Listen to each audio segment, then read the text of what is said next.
all awesome podcasts begin with what we're going to be talking about on the episode. And of course, if you're going to be talking about something awesome like the Lego Batman movie, of course you're going to need an awesome voice-over person, me, Lego Batman. So, today on the podcast, we're going to be talking about the Lego Batman movie and how awesome it is, especially because I starred in it. And of course, we're going to be talking about other things, but the most important thing is the Lego Batman movie. And if you haven't seen it yet, well, you really need to see it because it's pretty awesome. So get ready and strap in because we're about to go beyond the start button.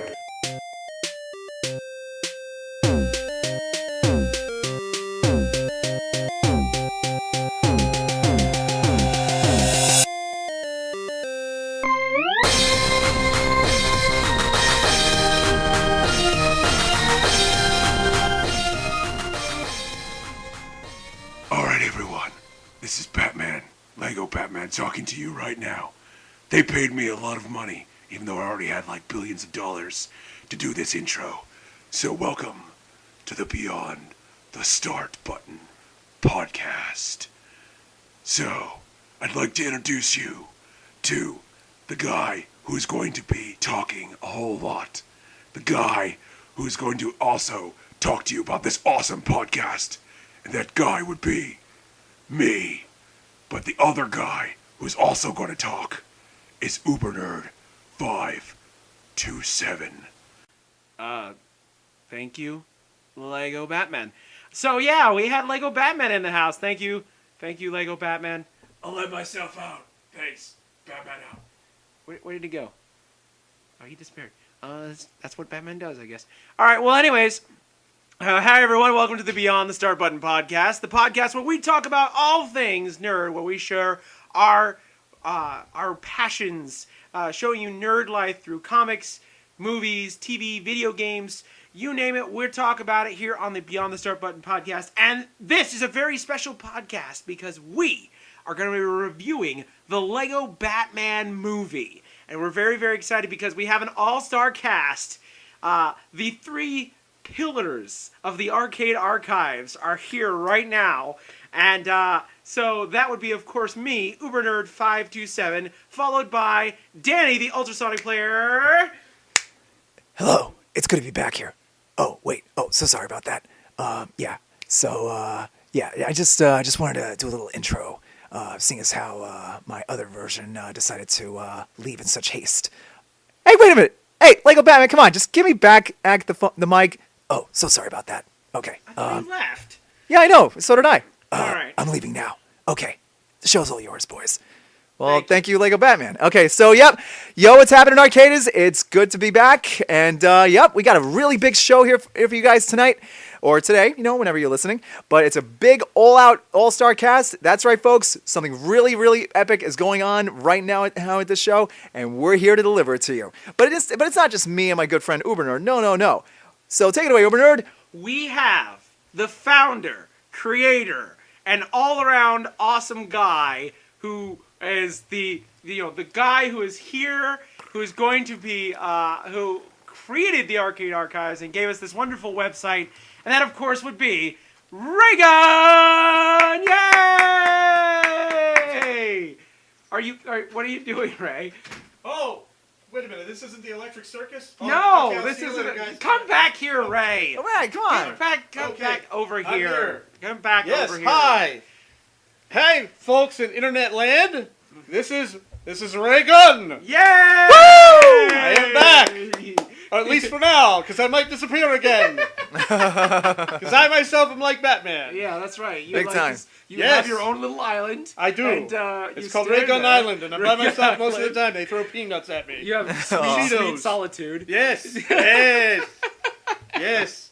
Okay, so we're doing this shindig about the Lego Batman movie. Right. Yep. Yes. We're And, also gonna be doing our usual press starts. So we're gonna talk about our things that we're passionate about, and we'll throw in a real quick Pokemon Rewind today. So. My favorite. Yes, because Raygon is a master Pokemon Yes. catcher. He is What a up? Professor. Where do I throw my ball? At what? Oh gosh.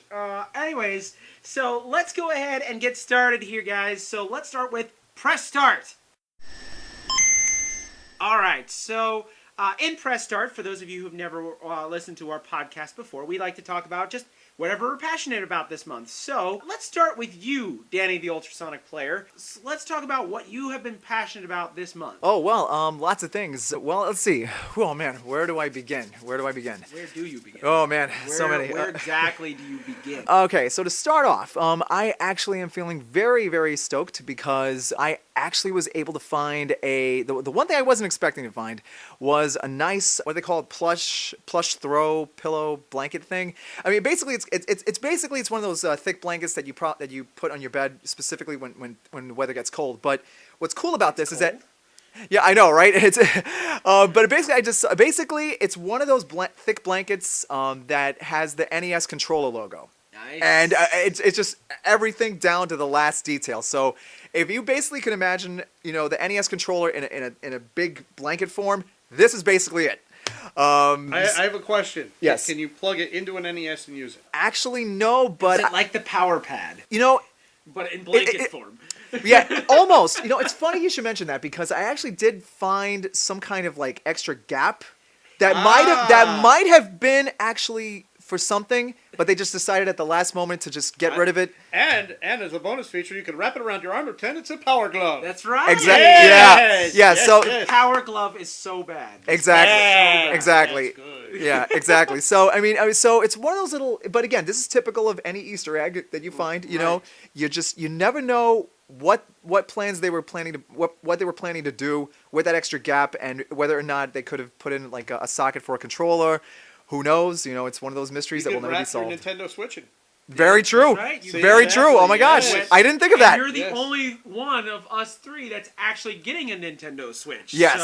So you're gonna have to have the whole reins of reviewing said Nintendo Switch. Yes. So I hope you're ready for that one. Yep. It's a big responsibility, but you know what? I am up to the task. You have to do Sweet. your imitation of the Nintendo Switch. Yes. Okay.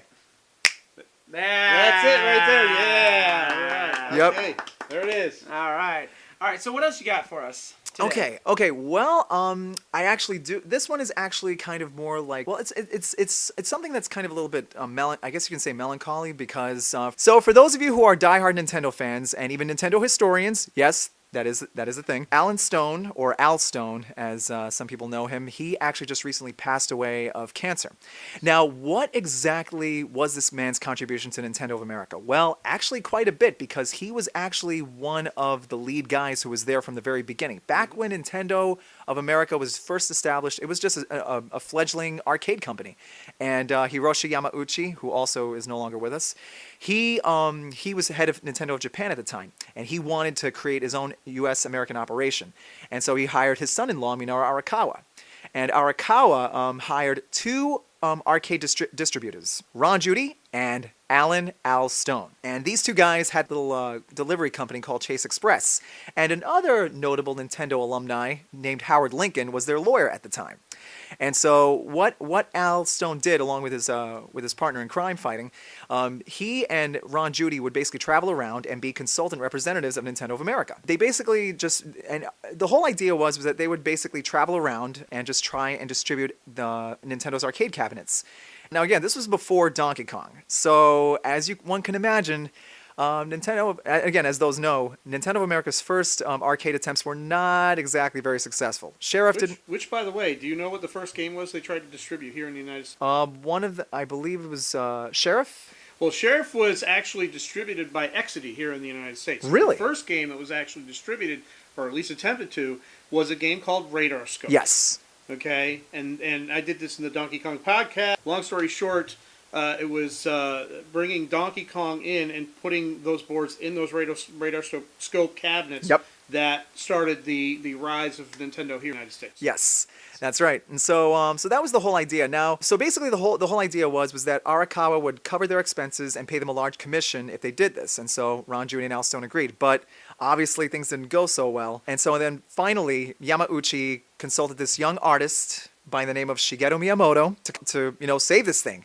And so basically, me and Mike, let's see what we can do. And of course, long story short, we end up getting Donkey. And so then it was just a matter of trying to get the cabinets, or rather specifically the motherboards, over. And because of lack of money, Arakawa, along with his wife, and Ron, Judy, and Al Stone, had to literally go in there and pretty much take out the motherboards and just basically, just do it themselves. Now, granted, at this point in time, it was exhaustive work, but they managed to get the radar scope machines converted into Donkey Kong cabinets, and basically after a little test thing at one of Seattle's bars, the whole thing just took off. And all of a sudden, the straight commission pay schedule that almost bankrupted Ron, Judy, and Al Stone turned them into millionaires. And so from that point on, yeah, and then that's when Alan Stone started becoming. Again, he too became one of the leading guys over there at Nintendo of America, and he did go on to some other places like Sega, and but he did eventually come back and was one of the board of directors until his retirement and unfortunately his passing.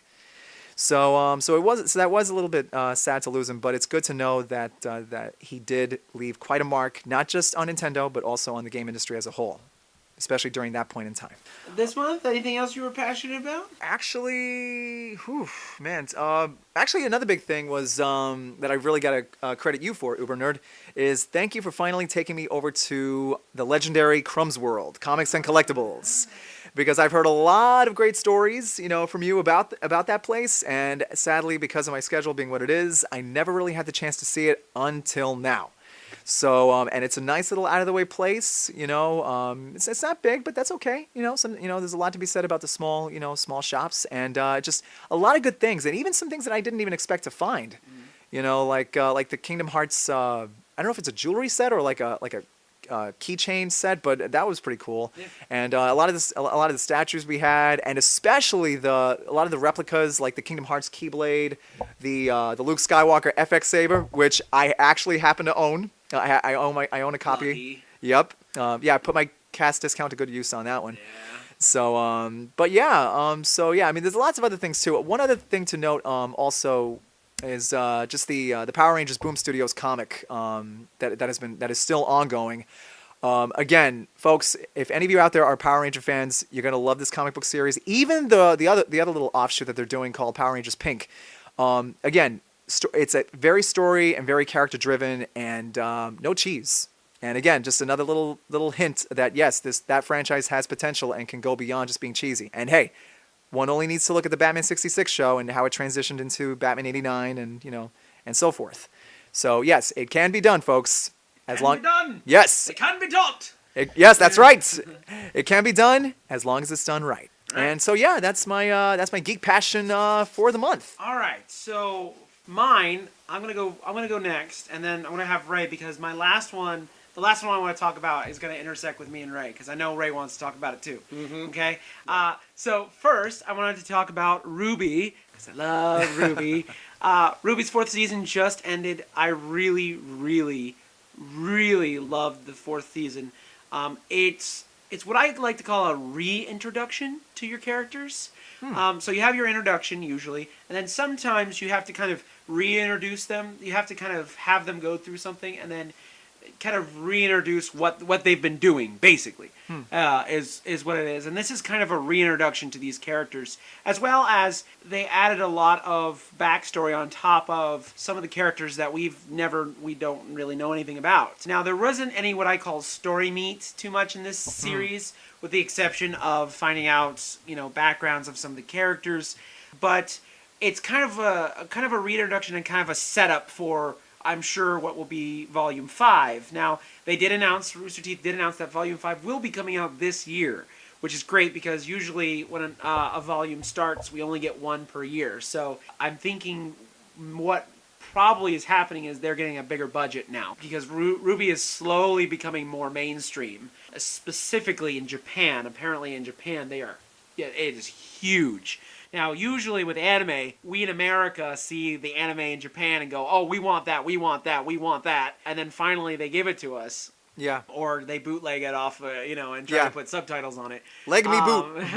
But with this case, Japan saw RWBY and was like, we want it, we want it, we want it. So they partnered with Warner Brothers in Japan. So Warner Brothers is actually distributing RWBY throughout Japan, and apparently it's a big hit. They have some of the biggest Japanese voice actresses being some of the main characters, and so it's a big thing. So that's really good for Rooster Teeth. So I'm very excited to see what they do with Volume 5 and going on from there. I think the next thing I want to talk about real quick is Bioshock. Now I know I'm a little late to the party, but that's okay. But I got the Bioshock collection. Let me tell you, going back through Bioshock was an amazing game. It really is. It tells a wonderful, interesting story, and it really even gets you as a video game player to kind of question everything, and it's something that I really, really like about that game series. I also played Bioshock 2 for the first time. I've never played Bioshock 2. I always played Bioshock, and then I went to Infinite. I just skipped Bioshock 2 completely because of some of the negative reviews I've heard about it. Now, I will say that Bioshock 2 is not as good as the original. Or Infinite, because Infinite is just as good, if not better, than the original. But it is a good story. It has some good mechanics. It has some good ideas. The only thing that I really think hampers it is because how good Bioshock was, and the fact that they pretty much just used everything from Bioshock 1 and put it in Bioshock 2. They didn't really, make anything new. They kind of just used everything. So essentially, they didn't really all the assets were reused, all villains, and they have a very small amount of main characters. And the one thing that bugged me much about it was in the game you play a Big Daddy. And for those of you who don't know what a Big Daddy is, think the Hulk in a old-timey scuba outfit. Okay? Oh, is it that vehicle you see at the very... That guy. Oh, yeah. Okay, so it's like the Hulk in a big old-timey scuba diving suit. Wow. Right? These Big Daddies are supposed to protect these little girls called Little Sisters. And Little Sisters, the reason they're so important is because they hold what's called Atom. And Atom is this kind of drug that it goes throughout Rapture, gives you special abilities, and you can improve. And these Little Sisters are kind of like the incubators for these. And so Big Daddy's job is to protect the Little Sisters from anyone who is trying to, take the Little Sisters and take the Atom out of them. Basically, you play a Big Daddy, and at first I don't really feel too much like a Big Daddy, because Big Daddies are supposed to be like super powerful, right? Yeah. I don't really feel like it. By the end of the game, I felt like a Big Daddy. I felt like I'm super powerful and could take on the world. The only thing I really hate about it is that one of the things that Big Daddies do is they protect the Little Sisters from what they call splicers. Splicers are basically, think drug addicts, but hopped on superpowers. Okay, Ooh. And they wanted to try to grab these Little Sisters and, basically take the Atom out of them any way necessary. So they want to harm these little girls, basically. So your job as the Big Daddy is to protect them. When you go through the game, you find other Little Sisters and you adopt them. And what you do is they find humans with Atom in them, and they can harvest the Atom. So you drop the little girl down.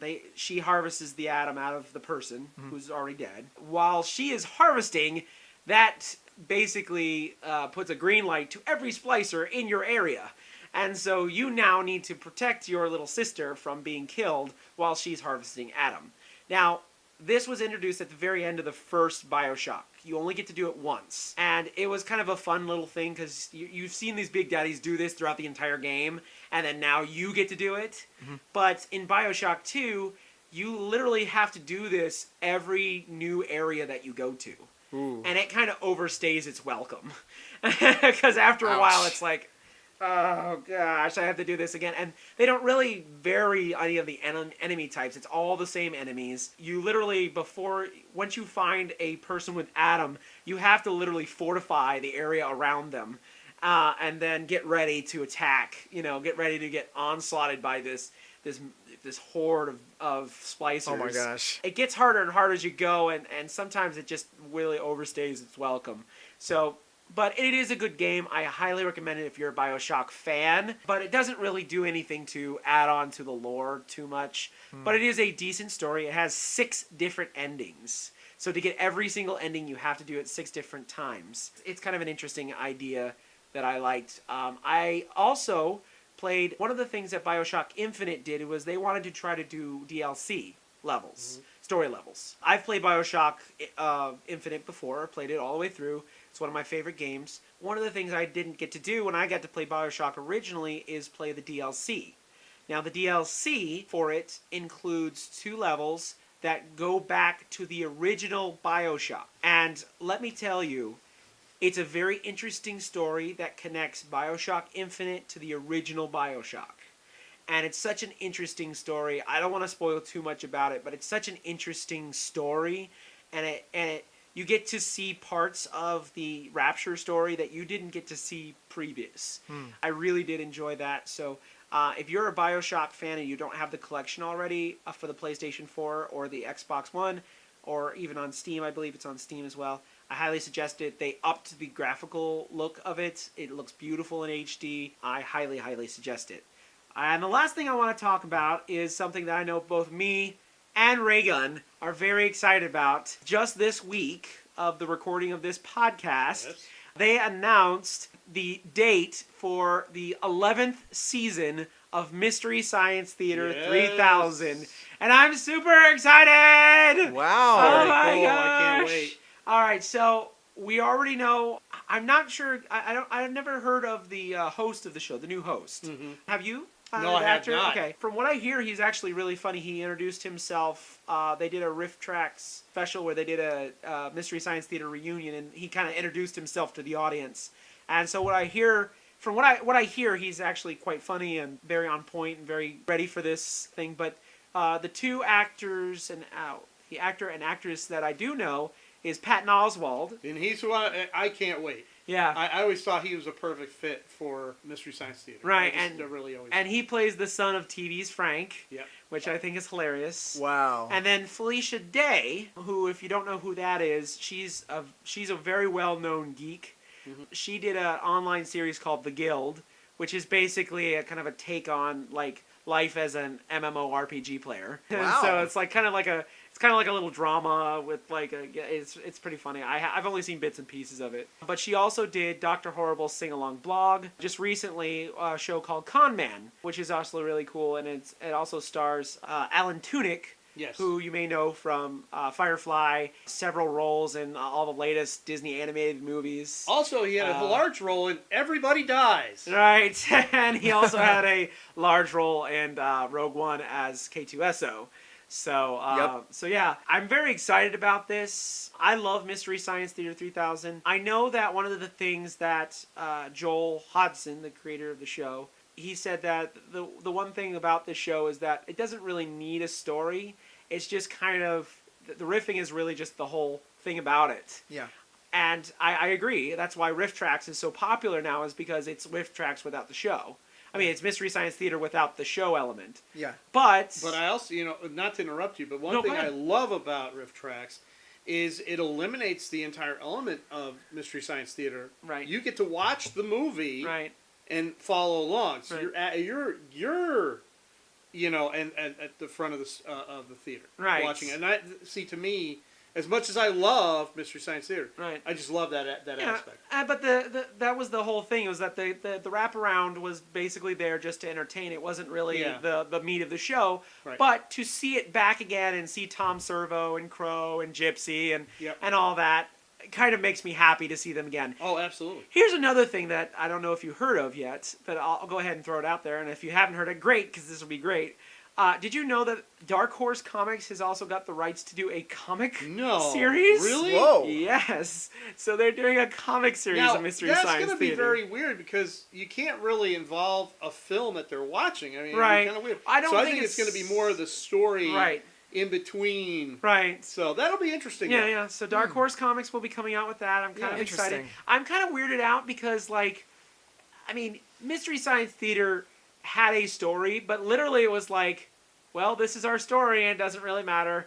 You know? Yeah. So, but you know what? I like that, because it's going to finally give it the universe that it deserves. Right. So now people who are new to the whole thing, maybe haven't watched it before, because that's going to happen on Netflix. Right. You're getting a whole new audience. having a comic book that would basically describe the day-to-day life on this, It's that I love. yeah, it's going to be very interesting to just see that unfold. Right. And then you can go back and watch the actual show and understand more. No, I agree. I'm interested to see what they do, but like the whole meat and potatoes of that show is riffing. Yeah. So I can't wait to see it. I think it's going to do well on Netflix.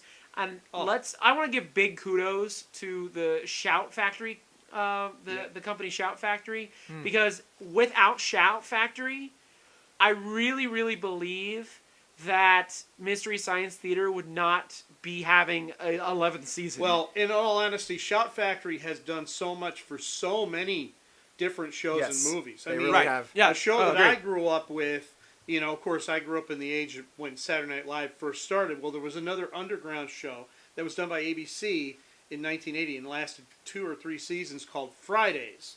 And Fridays was really good because it marked the start of, who was it? Michael Richards was in that show, and a bunch of other people. Most of the people in Seinfeld were in that show, for crying out loud. Oh. And we don't even think about that show today because it had it was so low on the radar that unless you watched it at that time, you'd have no idea about it. Well, Shout Factory not only released a DVD set. Now, it wasn't the complete series, but it was like a lot of the really, really good episodes.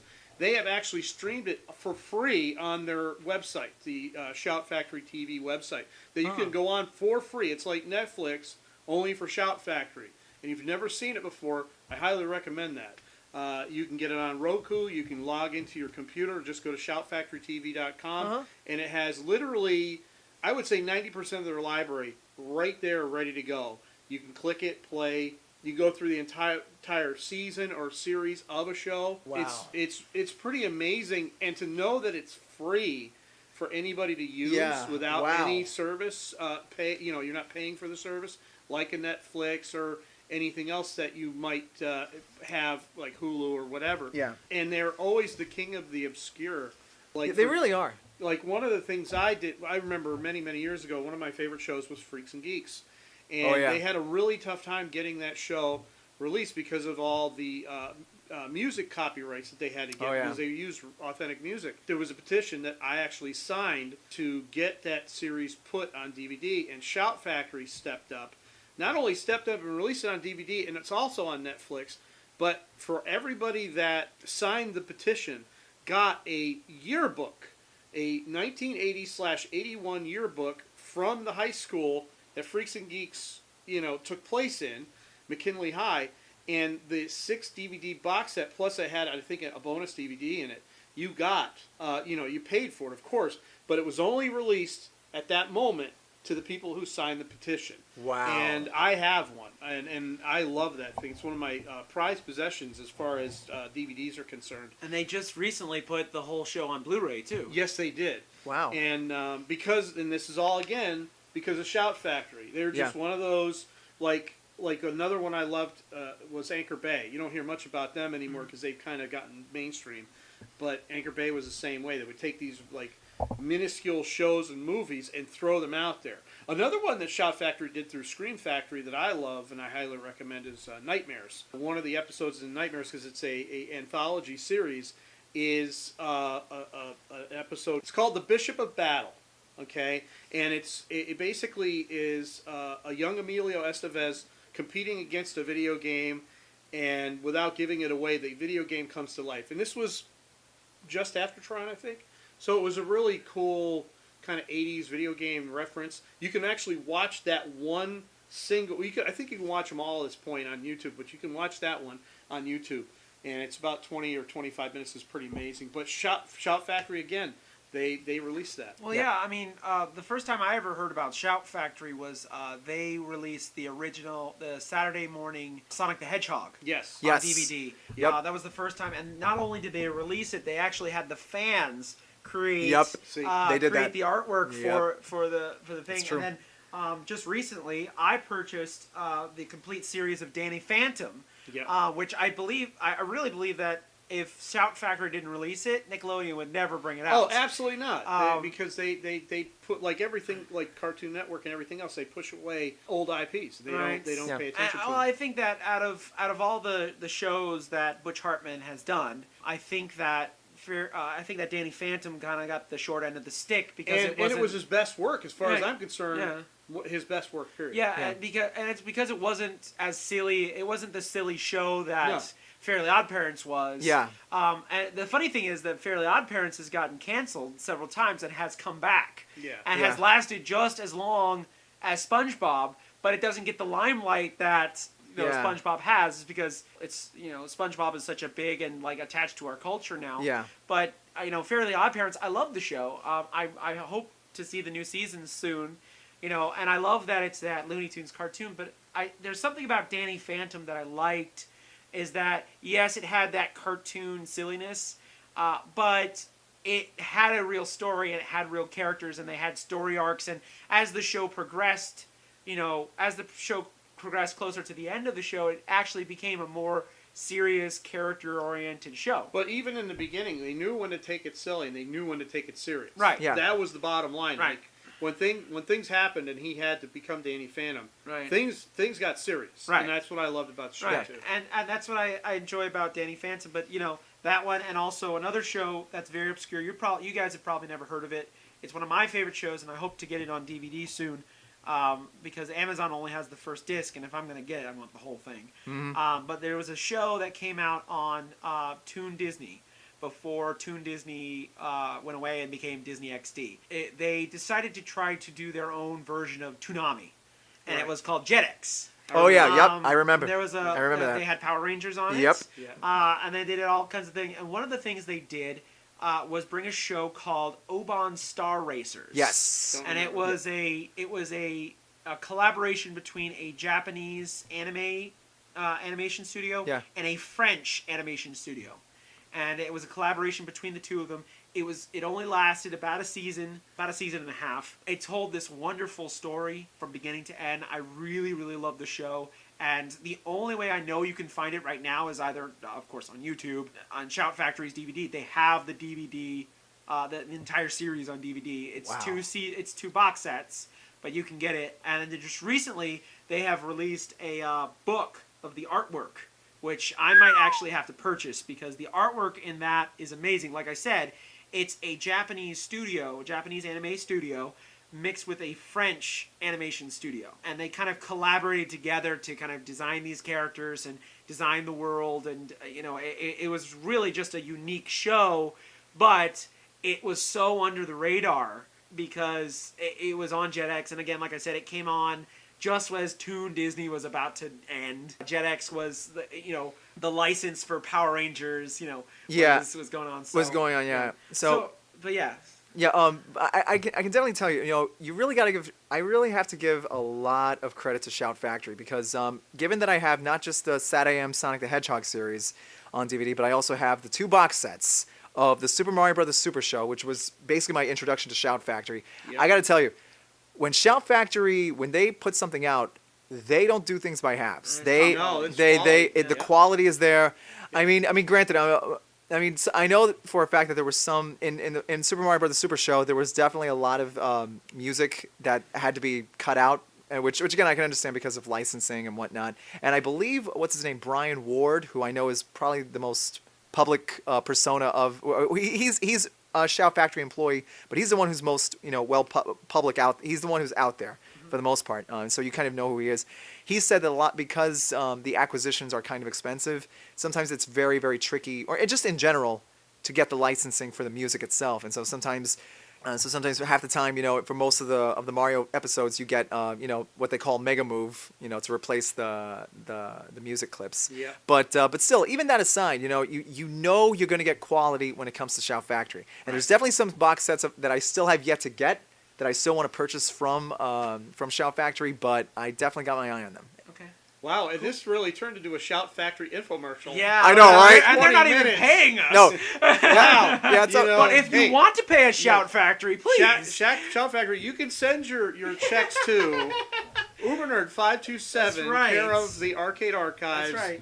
And Ray Gunn, and we'll skip the address, just get a hold of us. There it goes. Yeah, exactly. That's right. So, Exactly. now, usually we do a Pokemon Rewind, and I think we're going to skip it for this month because really there's not too much Pokemon news, except for the fact that Danny the Ultrasonic player has finally got through his second trial.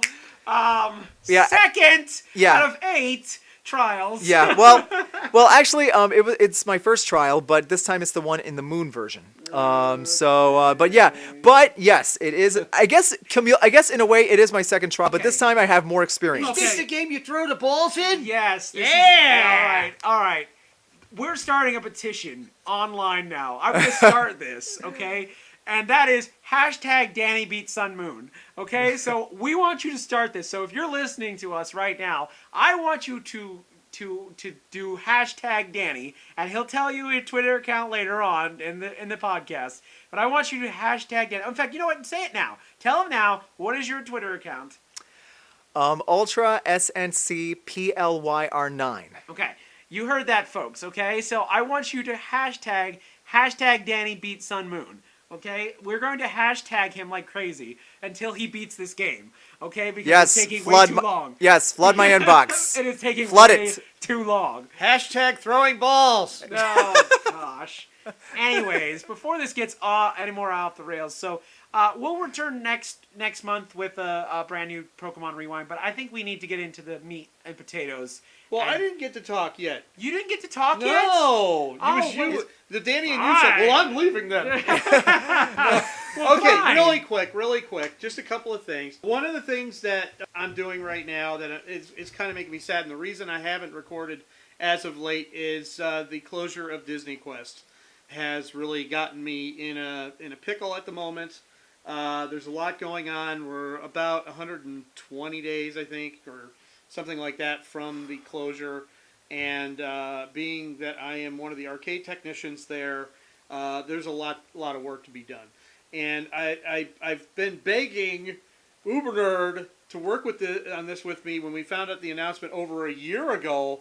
I'd love to do like a kind of a compilation, maybe photo, kind of journal of Quest now, and get some opinions, especially from the cast members and things like that. So it's something I really like to work on, and I know that it's really a sore subject for a lot of us. But just to let you guys know, I mean, it's all over the internet, but Quest is closing. July 2nd is its last operating day. And it is a piece of Disney history that can never be duplicated, replicated, or anything. And it meant a lot to a lot of people. And unfortunately, the powers that be did not see the promise in Quest. And unfortunately, it is going the way of the dinosaur. Not the ride, but the actual dinosaur does not exist anymore. Or the movie, which was not well received. No, it wasn't. But then they renamed the ride after the movie, which was also not well received. Yes, but it's an awesome ride nonetheless. We love it anyway. But yeah, so that's why you haven't heard a lot from me. Is I'm working my tail off, trying to get all these games ready to move and whatever they decide to do. They really haven't disclosed anything. So any arcaders out there, and there have been a dozen or so of you that have contacted me since the announcement asking if they're going to sell the classic games, I don't know anything. That will be announced by Disney sometime in the near future. We're in the dark. The only thing we know is we're closing July 2nd, and that's it. Yep. So, again, keep an eye out. I'm going to try to do this. We're going to try to do a retrospective and try to get some voices from Quest. Danny was one of our compatriots at Quest. He started there, right? You started at Quest, didn't you? Actually, no. I transferred over. But, okay. But you know what? Right. You know what? I had been there for 7 years. To me, it was my second home. Once a Pop-Tart, always a Pop-Tart. Exactly. You know how that goes. Exactly. And we've all been Pop-Tarts. I started as a Pop-Tart. Yep. Right. Became an arcade tech. That's right. And I have that distinct honor that nobody's ever done that before, which is kind of cool. Yeah. Right. But all of us are going to miss Quest. But we have no choice at this point.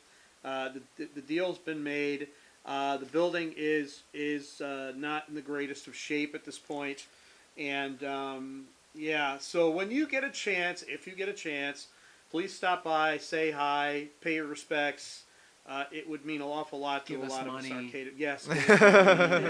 So, maybe we can buy the games. I don't know. Yeah. Maybe we should start our maybe Patreon account now. That's right. And Might we as well, we can yeah. buy all those bad boys up and start our own place. But yeah, so that's what I've been doing. And then, on the side, my attention's been mostly on my family, my kids growing up and my wife and I, kind of being on our own. I'm much older than these two.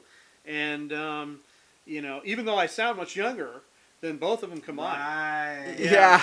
Other than when I stand up and hear my bones crack. That's when things are brittle at this point. But yeah, and, I kind of pass my time away. Like right now, I'd say my biggest passion is my Raspberry Pi as far as gaming. It's opened a whole new world of gaming to me because I literally can play anything on it. And it emulates very, very well. If you haven't seen any Raspberry Pis, I would highly recommend going on YouTube. A lot of guys set up their Raspberry Pi rigs and show them off and show how to do the build. It's a relatively inexpensive a way to get into gaming, especially if you're getting into emulation. Because let's face it, you can pay $70 or whatever it is for an NES Classic. You can pay the same amount for Raspberry Pi and it plays everything. Although there was an upgrade supposedly for the NES Classic to play other things besides Nintendo at this point. So who the heck knows? Because that thing is open source as well. So people go crazy with that. But yeah, that's pretty much it for me. I mean, I'm kind of, in a funk about Quest and everything. And that's why you haven't heard much from me. And the mighty and powerful Uber Nerd has really taken the reins. And I'm very proud of him. Good boy. Here's your cookie. We have some things coming up on the site that, and in case you didn't know, we're part of thearcadearchives.com. That is our website. That is the website that Raygun has founded.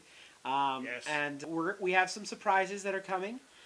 We may have some new content that is coming around. Absolutely. And how about the site design? We didn't even talk about that. Oh, wow. yeah. The redesign Man. of the Well, website. actually, no. We talked about that last month. Oh, did in you? our Okay. podcast. Yeah, Duh, we talked I haven't about it. listened. Sorry. Yeah. Sorry, my bad. I'm going to have to go back and watch. We do like it. We're getting some good feedback on it. So. Oh, cool. Because I haven't been listening at all. Yeah, All it's- Sorry. Yeah. That's okay. Well, Sorry. anyways, so let's get into our main menu for this, where we're going to be doing our review of Lego Batman.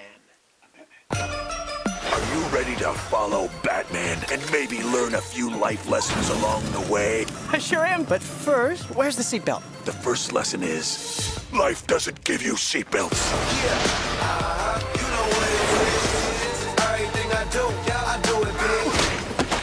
Oh, Alfred, I have incredible reflexes. Remember town, only see me, you know everything.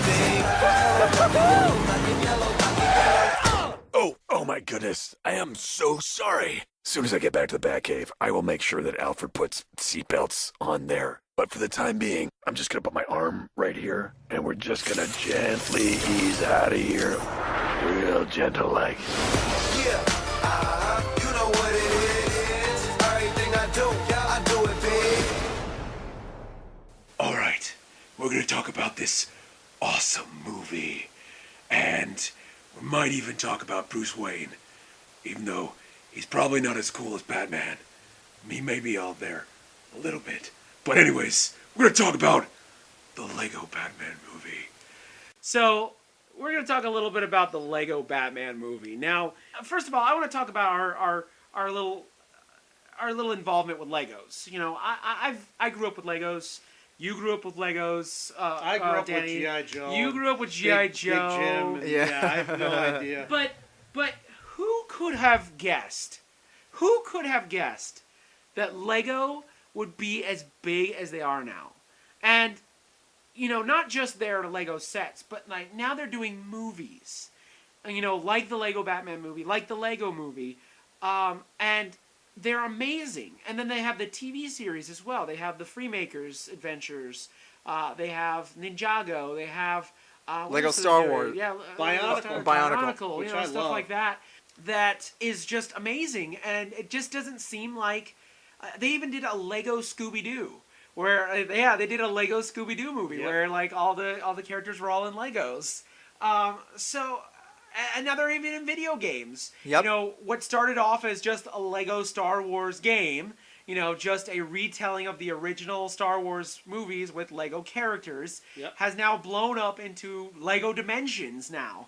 And then there's even Lego World, which is coming out soon, and that's going to be kind of like their version of Minecraft, which is for me, it's like, well, duh, why didn't they think of this before?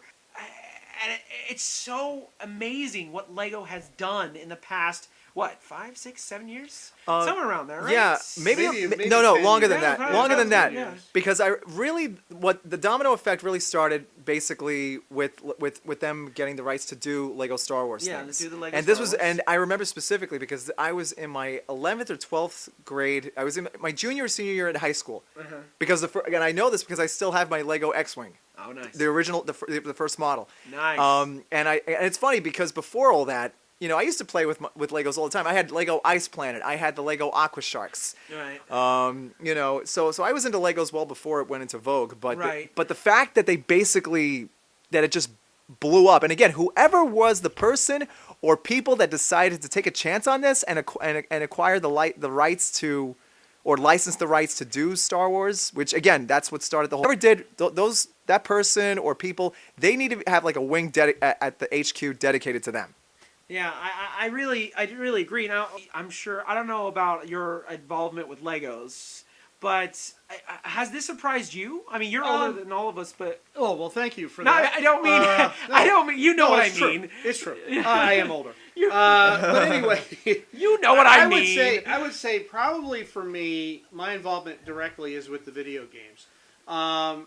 Particularly, I started with Indiana Jones, which Yeah. I loved. Yeah. I thought that was just so well done in the sense of humor, which I think is really at its core. Mm-hmm. I think that's what gets any Lego project off the ground, is that it does not take itself seriously at all. Right. Like, there is nothing serious about it. It follows the formula of whatever it's doing, Right. but does it in a way... Like, I remember when I played Indiana Jones and the ball's coming down and it turns out to be paper mache or something, you know, and I said, oh yeah, I'm in for a good ride here. And then, you know, the problem solving. And then saying to myself, this must be what it's like for kids who grew up with Lego. I mean, Legos were around when I was young, but Legos were very expensive because they were made outside the country. So the price was ridiculously high. Yes. So a lot of kids didn't have Legos They're back then. still kind of ridiculously high even now. But But that's well, because they're now it's popular. because of the popularity.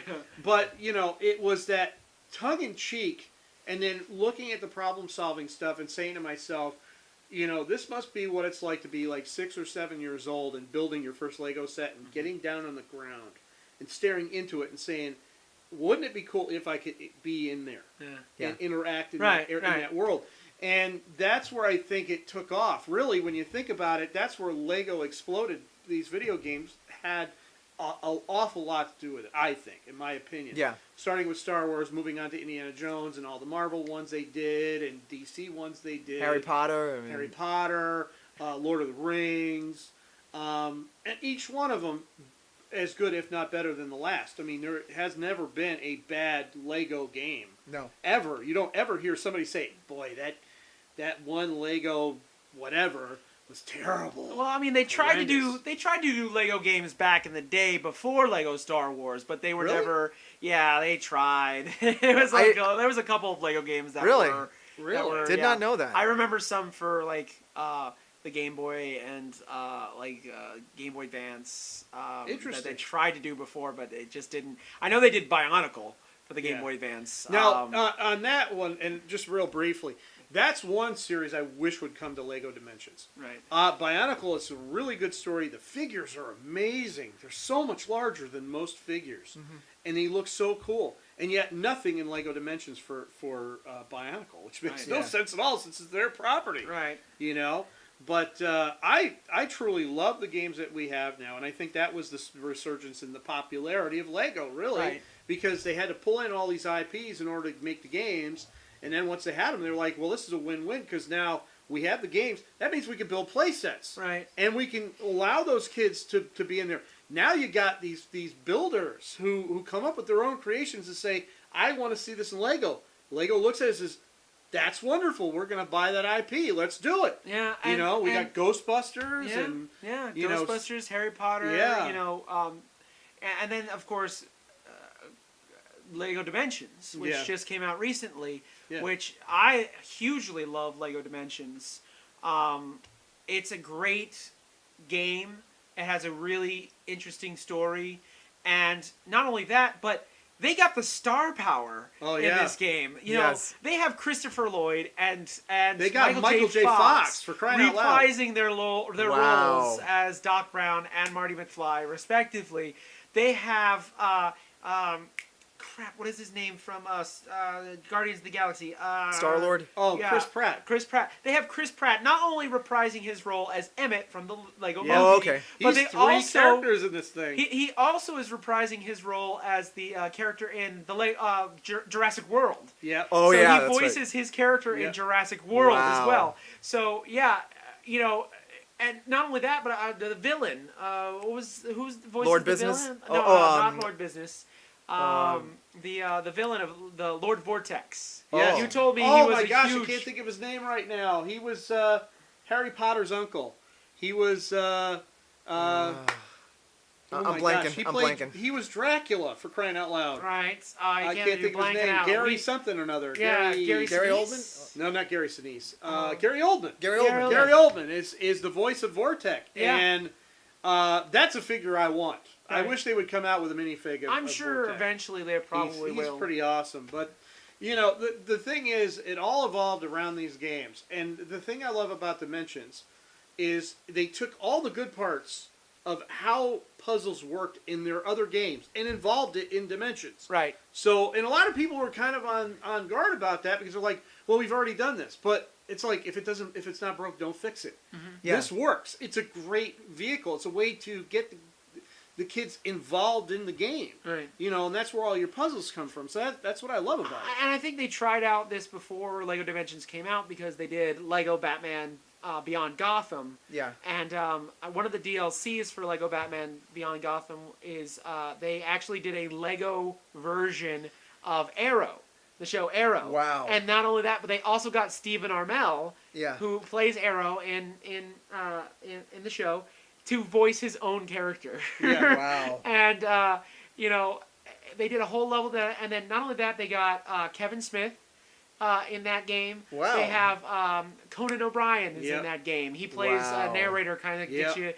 you. They got Adam West to Yep. be in it, and he plays Wow. himself, and Yep. you have to save him through various levels. Yeah. It's a big thing that, and when they announced the Lego movie, I was a little skeptical at first Yeah, me about too. the Lego movie. Because I didn't know exactly, But- is this just going to be here- a big commercial? Here's the thing, though. I remember when you said, "Oh, you got to see this trailer." Oh my God, it's so cool. Oh, yeah. You got to see this trailer. And I'm like, "What are you talking about?" He says, "The Lego movie." Oh my gosh, you got to see this trailer. And I saw it. And I'm like, Yeah, the What? minute I saw that trailer, it was done. It Yeah. was done, finished. It was over. Because when I saw this, and I was like, oh my gosh, they took Lego figures and they made them stop motion. But then later on I found out that they didn't do that. Because apparently the Lego figures are actually too small to do stop motion. right. There are people who have done them at like fan films and Yeah, stuff like that. yeah. But to do a high budget film that they want to do, it's a little bit difficult. So what they did instead was they actually took real Lego pieces and they scanned them into the computer. Oh. And then what they do is they fix it up so it looks like a real Lego piece. Yeah. And they animate it to make it look like it's stop motion. Basically, that's how it works. And they can put the faces on, they can animate the faces and all that, and it works really well.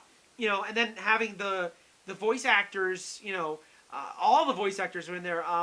What was his name? Played the one character, the wizard. the wizard character. Morgan Freeman. Morgan Freeman's in there, and Will Arnett as Batman. Will Arnett as Batman stole that movie. Yes. Which know, is why why we're here now. Yeah, with Yep. Lego Batman is he stole that movie, Yep. and he was one of the best parts of that movie, and even.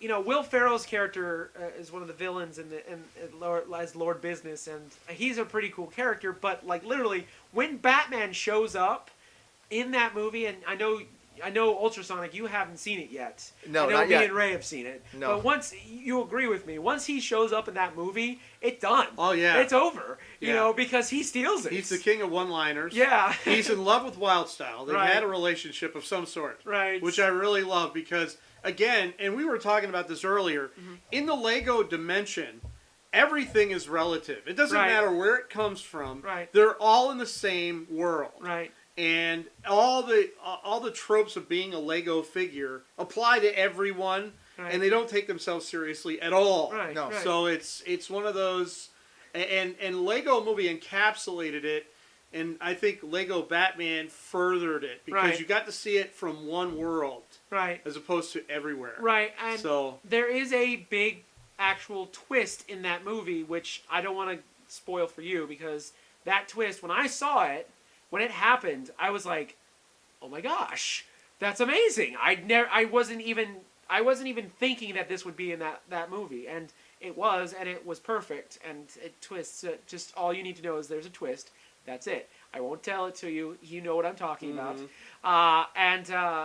So it's worth seeing, and if you haven't seen the Lego movie, I highly suggest it. Now let's talk about Lego Batman. yes, Okay. Now that's one of the things I always was sad about in the Lego movie is, and this won't spoil anything either, but Lego Batman doesn't really have a character arc. He is the same character from beginning to end. yes, You know, Yeah. himself. yeah, he is Yeah. the same character, and even though he's a nice guy, he's a totally nice guy. He has you know, an ego. He just has an ego, and that just won't Yeah. quit. You know? Yeah, and pretty I much. think that maybe even the producers of the movie, the creators of the movie, probably even thought that too, because that's why now we're at the Lego Batman movie. Yes. And the one thing that I told you about this is that I think the most interesting thing about the Lego Batman movie is that you don't have to watch the Lego movie to watch. No, this you really movie. don't. No, So- You really don't. No, it's a separate entity. And again, if you've had any involvement in a Lego game and know that everything is a parody, that's Right. all you really need to know. Right. Is Yeah. how it works. Right. I think the biggest thing about the Lego Batman movie, and I think all of us agree with this, is that it's a love letter to everything Batman. And it Yes. doesn't matter how obscure it is. Yes. It doesn't matter how bad it was. It doesn't matter. It doesn't matter. They made a love letter to everything that has ever been Batman. It's so awesome to see every single Easter egg, Yep. every single nod, every single everything to anything Batman that has come out ever. And, you know, to see it either Lego-fied or just brought up on the big screen Yeah. for the first time. You know, just the fact that they I'll just give you some examples. They did several references to the '66 Batman TV show. One of which is actually Adam West doing the Batusi. Yeah. Which was like that's the first time he's been on screen as Batman in the big screen since 1966. Right. So that was pretty impressive in itself. Right, and it's just a huge love letter to fans of Batman, to people who love Batman, and it's just a great show. Now, before we continue on, okay, I want to warn everyone that we are going to go into spoiler territory now. Okay, so I want to make sure I warn everyone. Okay, we are going to do spoilers so from now on. If you're listening to this podcast and you haven't seen the Lego Batman movie, you are warned right now. In fact, I'm going to get my buddy Strongbad to warn you guys. So here he goes. Strongbad, take it away. Alright, listen up smartly. This right here is your spoiler warning, which means if you listen past this spoiler warning alert and you haven't seen the movie yet and it spoils the movie for you, well, it's kind of your fault because you listened to it even though I warned you you'd not listen to it. So, this is their last warning. Turn back now. Don't listen to the rest of the podcast if you haven't seen the movie. Spoilers! Okay, so you have been warned by Strongbad. Also, Okay. if you listen to this and you haven't seen the movie yet, may you walk on 1,000 Lego pieces with no shoes on. That's true. How dare you? Yeah. Yes. So, all right. So, let's start off with what was your favorite scene of the movie? What was your favorite scene? Who, me? Yeah, go ahead. I would probably have to say the one we're going to probably talk about quite a bit is towards the middle of the film when they go into the Fortress of Solitude, and basically the 70s Super Friends are having a party. Yep. And I was like, oh my gosh. I mean, you see, the Wonder Twins are there, Apache Chief, Yep. Black Vulcan is there. Nobody can remember the Japanese superhero's name, which eludes me at this point, but we'll probably look him up on Wikipedia. But it's all these references completely to Super Friends, which we were talking about earlier, kind of the evolution of DC superheroes. It is a firm belief of mine, and you can take it with a grain of salt if you're out there listening. But things like the Filmation DC characters, which came out in the late 60s, plus Super Friends, had a lot to do with the evolution and probably the moving forward of anything that came out later. Yes, there probably would have been a Batman series after the Batman movie, because of course that's serendipitous of the time. But Super Friends really set the example of what we got, what we parody now. We took serious then. Right. And to see all those characters jumping around like a bunch of crazy, and there's Gleek, right in the middle of it, there's Gleek. And Wonder Dog is the DJ, Yeah. which I Yep. thought was hilarious. And I'm Yep. like, that was what I got out of it. It was my favorite part of the entire film. Okay. All right. Mr. Ultrason. Oh boy. The thing is, there's so many great scenes in this movie that it's really hard to pin down.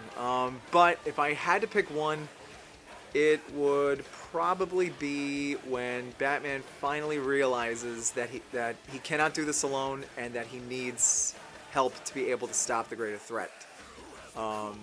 So that's probably the top scene. And the second one would be when when everybody gets their costumes on. Specifically when Barbara gets her Batgirl costume and Alfred gets his costume. Which is actually a reference to the comics. That is actually a costume that Alfred has worn. Yes, yes, indeed. That's pretty much it. I mean, I got a lot more, but we'll be here all night if I describe the rest of the scenes. even Batgirl's costume is really a reference to the 60s Batman. Yep, that's right. Because she had a lavender costume then too. It's kind of a mix of that old 60s Batman and then, of course, the new Batgirl costume, which has, if you haven't seen her new Batgirl costume, it was the talk of the town for a long time when they brought it out. Especially on our pod friends from The Reasons I'm Broke, they were talking about that earlier as well. I always liked her costume in that. So it's kind of a mix of that old 60s 6 Batman with the kind of a new flair to it, and I kind of like it. But I have to say my favorite part of the movie, believe it or not, is actually the very beginning of the movie. The very beginning of the movie, up until he saves the city, that whole beginning sets up the movie so wonderfully. Yep. From the very start where Batman is basically he's basically riffing on his own movie, which I thought was hilarious. Of course the line DC, the home that Batman built. That's right, Superman. Come at me, bro. That whole thing from the beginning to end was absolutely hilarious. Had perfect timing, comedic timing, but also had some really good action scenes. And just like that whole scene, when I first saw it, because I've actually seen, this was my second time seeing it. I've seen it twice now. That whole scene, the first time I saw it was like, I knew from the moment that ended, I knew that this movie was going to be amazing. That this movie was going to be exactly what I've been, excited about. And it also alleviated my fear that this movie was not going to suck. No. I was very genuinely drawn in. The animation, the special effects, everything was just perfect. And it was such a great introduction to it that I enjoyed it. Now, let's move on to our favorite characters. Who was your favorite character, and not just Lego Batman? Because I think all of us love Lego Batman. Yeah. So go ahead. May I start? Go ahead. I would say Robin is my favorite, and I think it's because of what we were talking about earlier when we left the theater. He is basically an amalgamation of like almost every, if not all, Robins. He has a piece of all of them, and just the fact of how they introduced him as an orphan, which we kind of get when you're reading the comic itself about Dick Grayson. When you see the '66 series and you realize that his young ward, as he's brought up, because he is adopted by Bruce Wayne. But the fact that he's very optimistic and really wants to not only be a part of a family, but when he realizes that Batman is his second dad, he's ready to help him in any way. It doesn't matter how dangerous it is, he's going to do it. Mm-hmm. And I love that character. I thought he was probably the best one in the show. I enjoyed Robin too. I thought Robin was done very well, and it was a different Robin that we have seen in the past. Absolutely. Now, is it my favorite version of Robin? No. Actually, my favorite version of Robin is the Teen Titans, the original Teen Titans series Robin. I thought that Robin was done very, very well. Right. And it's kind of, in my opinion, it's what I've always seen as Robin. Right. And this was pre-Teen Titans Go, so, but I do like this character. The voice actor who voiced him did an amazing job, and like you said, it's an amalgamation of pretty much every single Robin except for Damien. Yeah, we're not gonna go. Yeah, there yeah. Right. We're not gonna go to Damien. Yeah, just no, yet, no. So okay, Ultrasonic. Basically, yep, Robin as well. And basically because it's funny because when I first saw the previews and the trailers for Robin, I looked at it and I'm like, wait a minute, that doesn't look like Dick Grayson. It looks like somebody else. And at first, because of the way he looks when he's in the Robin costume, which is also interesting over how he gets it. Yeah, or because Rastaman. Yeah.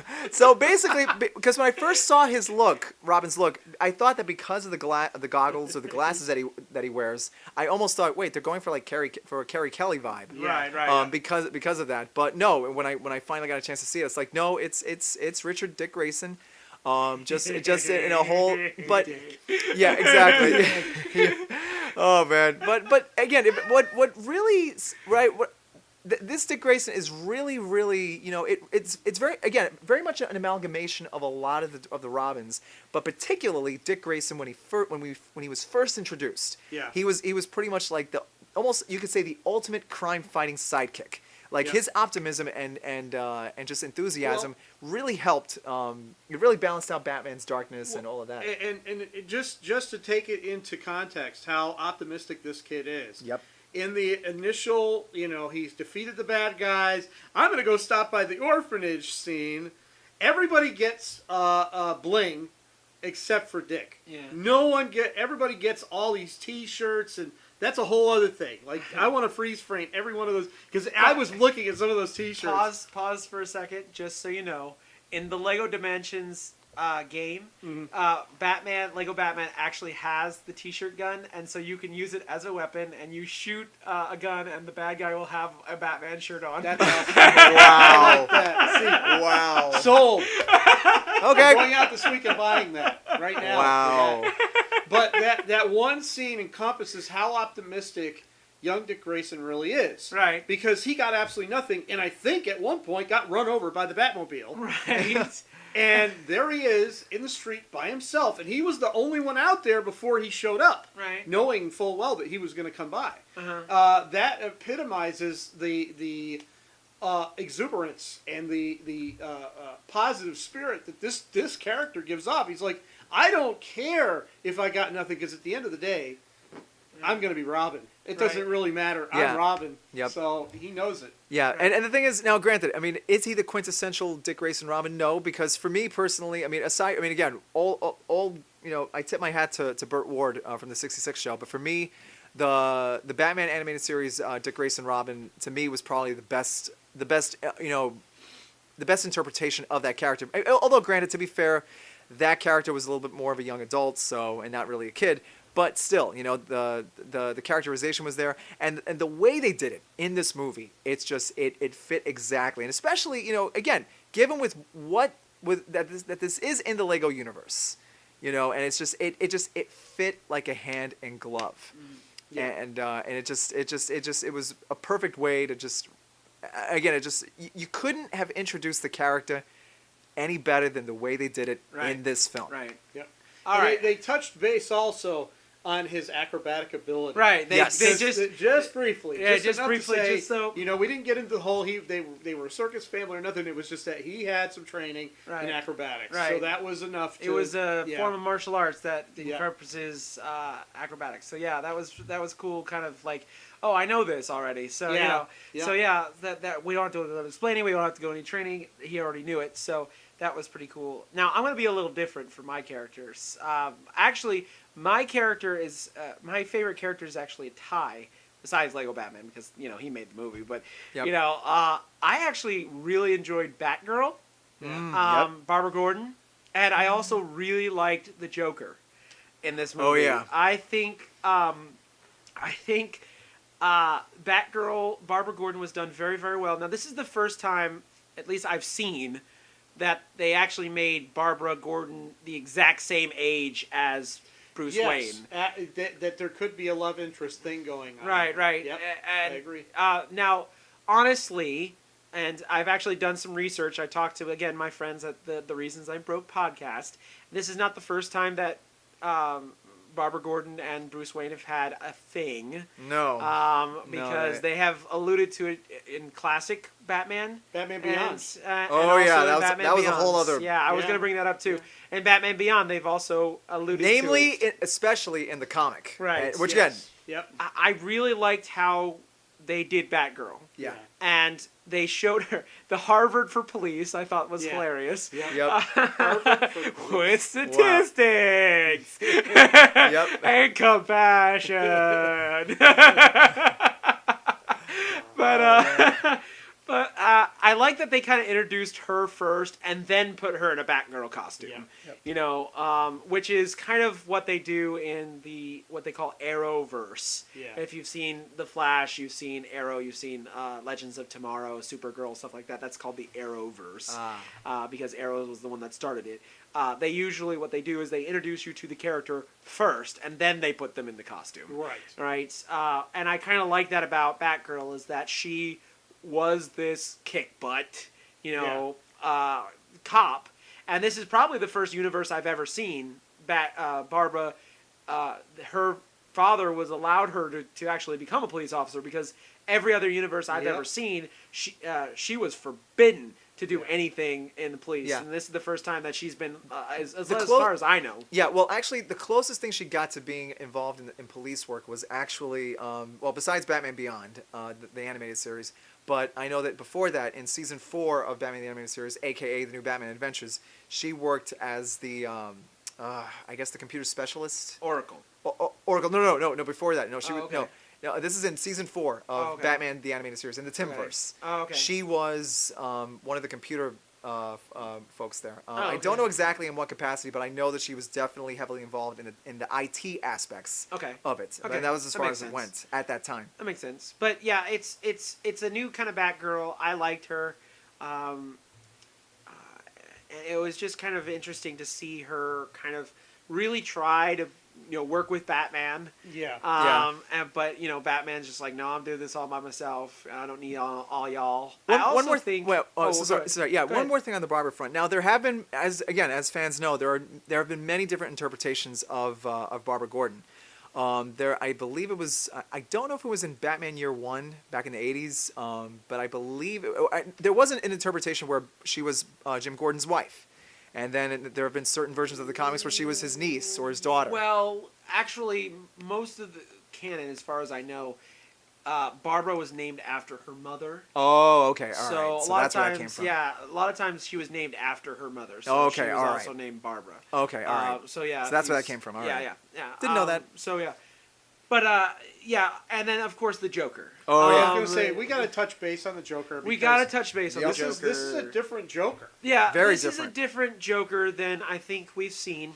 But at the same time, at his core, he is the Joker that we all absolutely. we Yes. know from. He is a scary Joker. Yes. And this as scary as a Lego Joker can be. Yeah. Which is in quite in a purple car, because I Right. keep staring at that damn pimp mobile he drives around in, and I'm like, my gosh. Wow. Yep. And I have to say, what was his name? That Zach Galifianakis. Galifianakis. I've never heard of him. I don't remember He's him in wonderful. anything. He does a lot of he's done some things on Adult Swim. In Okay. fact, he had a series. It was an interview series where he would sit down and it was called Between the Ferns, and he actually did an interview with President Obama. That was drop dead hilarious. And he's one of these comics. He came out of New York City. He's done movies. He's a ton of movies at this point. He's been around for a while, and he's very, very funny. And his take on the Joker is exactly what this movie needed. He was that, because at its core, it's about the fact that Batman doesn't appreciate the Joker for who he is. Right. And the Joker is very upset, obviously. Right. Yep. Because he has an ego to match Batman. Yep. Right. He's like, Batman's number one.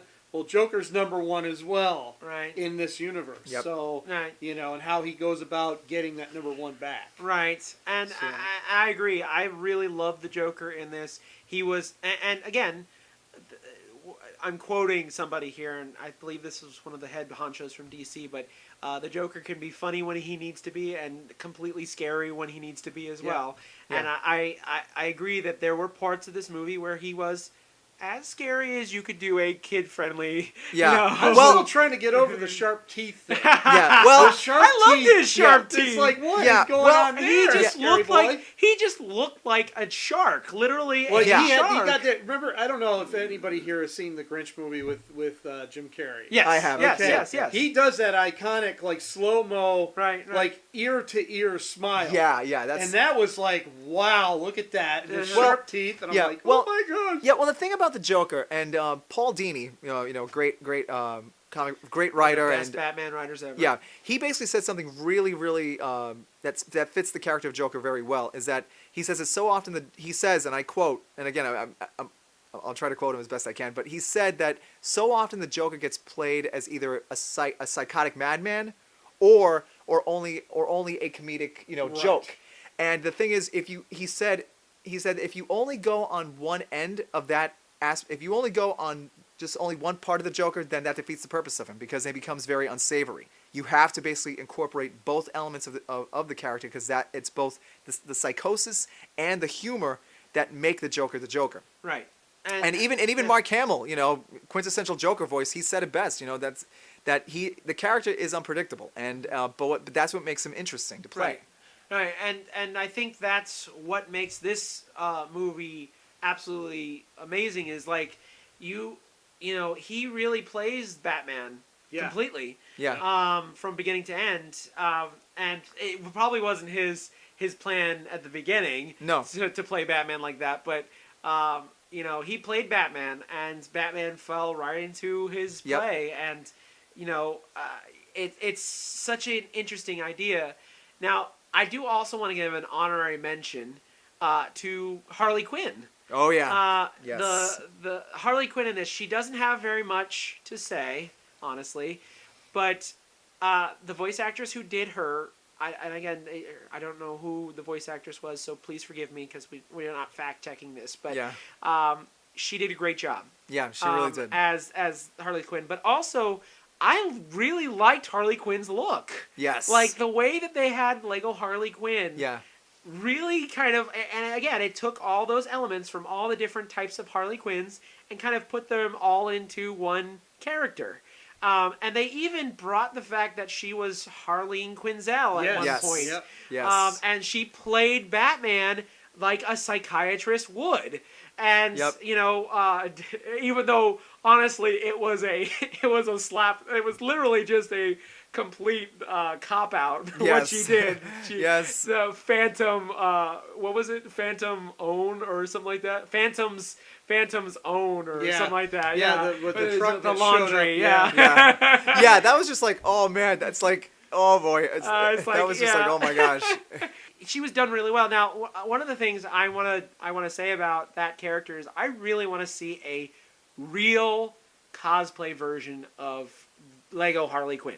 Now, I'm not talking about an actual like Lego. Yeah, because again, we person talked about this earlier, but when Adam Savage did his Lego, oh my gosh, talk about scary. Yeah, I'm Yeah, not talking. no. I'm not talking a person that looks like a Lego minifig. I Right. want somebody out there who is a cosplayer to cosplay that version of Harley Quinn, because that is a very unique version, Yeah. in my opinion. And she was done very, very well, and I kind of actually felt sorry for her because Joker is always focused on Batman the whole movie, and she just helps him. And it doesn't matter to her. Yeah. She's and again, she's kind of like Robin in a way. She does But that's how whatever they the play Joker. it in this movie, though. Yeah. It's not this whole relationship thing going on. Right. It's she's the sidekick, Right. and it doesn't really matter. Right, and she does whatever Joker says and doesn't question it, and even at one point in the movie actually supports him.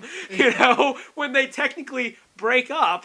In the movie when Batman and Joker break up, she sits there and is like, "Yeah, you tell him, Joker." So yeah, I think that's probably one of my other characters, even though she doesn't speak very much. Yeah. She doesn't do very much in the movie, although she is pivotal to Joker's plan. Yep. I do think that it's just a really great characterization of that character, Yep. and I'm not a huge Harley Quinn fan, honestly. I've watched her since the animated series. I thought she was an intriguing character, but I've never been all in for her. But everyone and their mom now loves Harley Quinn. Yeah. But I think that this was a very good version of Harley Quinn. Yep. So let's kind of wind things down a little bit. So anything else you guys want to throw out about the Lego Batman movie? I think we should talk a little bit about some of the villains.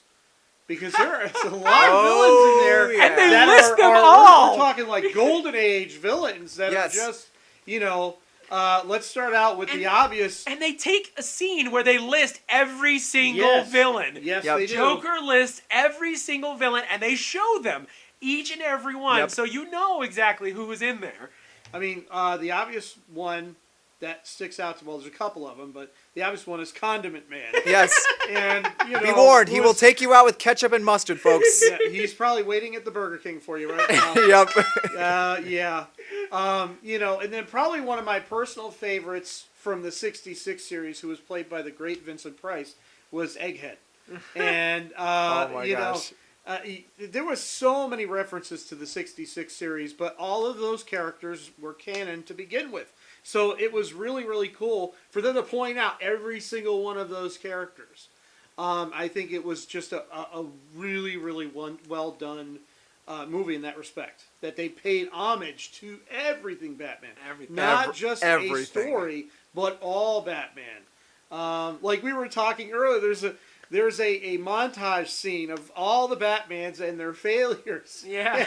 Everybody got a Lego interpretation except for 66 Batman, because there we got Adam West doing the Bat-2C. Right. And, and they talk about that one as like the one that shall not be spoken. Right. Almost. Well, no, not really. It's because- interesting they mentioned that when they also kind of reference a certain other movie that probably Shall should have not be named. that should have fallen under the category of shall not be named.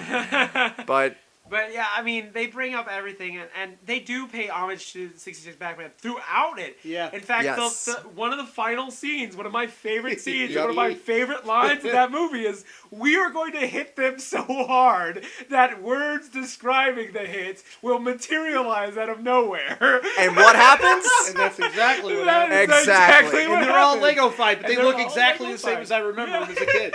Yep. Every one And of they them. even play the original Yes. original Batman fighting music. Yep. So And shark repellents there and too. then shark Yes. repellents And it works. And it Yes. works, and it makes a pivotal part in that movie. Yes. And again, and the funny thing is, it's used by Bruce the Shark. It's used on Bruce the Shark from Jaws, which is a Universal movie. Yep. So it's like, what is this all about? Yep. Well, let's take a second and talk about that for a second. Okay, so we have our DC villains. They named them all. And they even made the line, "Are these all real?" And he said, "Yep, every single one of them. You should Google it." Yep. Which I thought was just little break the fourth wall moment. Nod, little wink to the audience. Yep. But yeah, these are all real supervillains that have been in a Batman comic or DC comic at some point. Yes. Right. But not only that, then they introduce the bigger, more serious villains. And it's not just other DC comic villains, which I'm surprised they didn't add Zod to that, because Zod was not in there Yeah. at all. Well, he was the MacGuffin. Right. He was the MacGuffin that got everything started. But so. they had, okay, let's go over some of the characters that they had, and some of them they don't even say in the movie.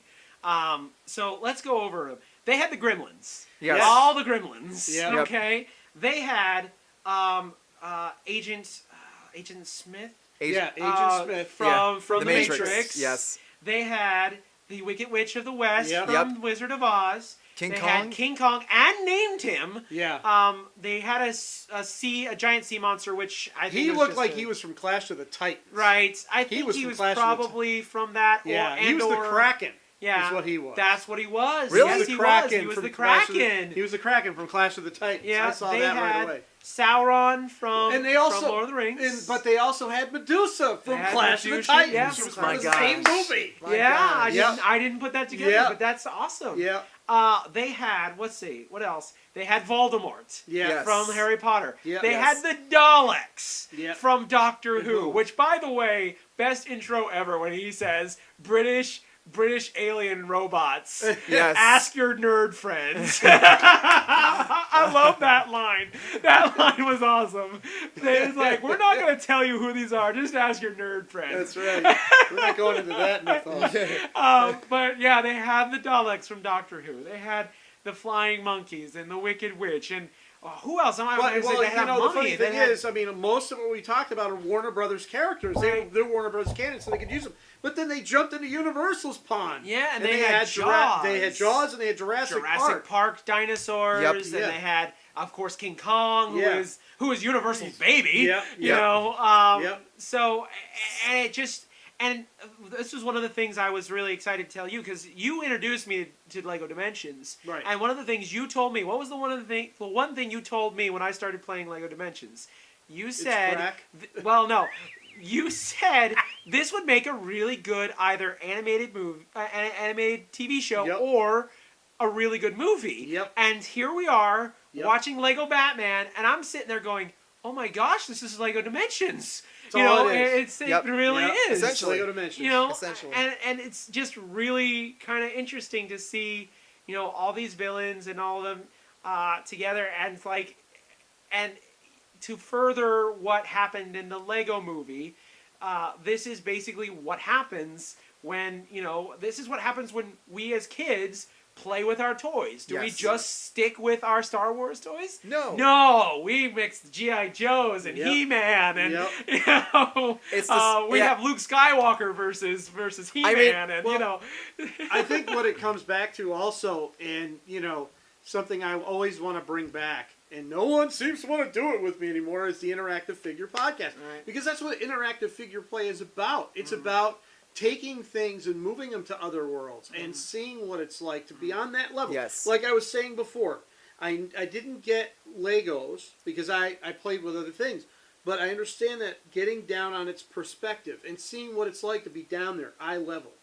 And that's what interactive gameplay is about. And that's what I think Lego Dimensions does better than anyone at this point. Because, you know, one thing I brought up to you before you started playing, because I had it, of course, when it came, the day it came out.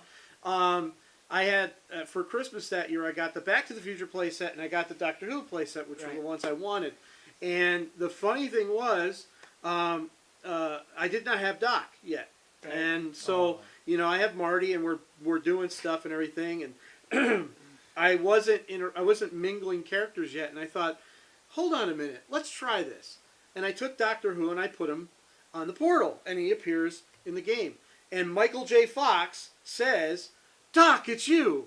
And Peter Capaldi says, I'm not the doctor you're looking for. And that was it. I mean, that's what it's all about. That's what it's all about. And they do other things too. Like when I put Sonic on the portal with Doctor Who, he said, "Hey, I hear you're the doctor. I heard you named a screwdriver after me. Isn't that awesome?"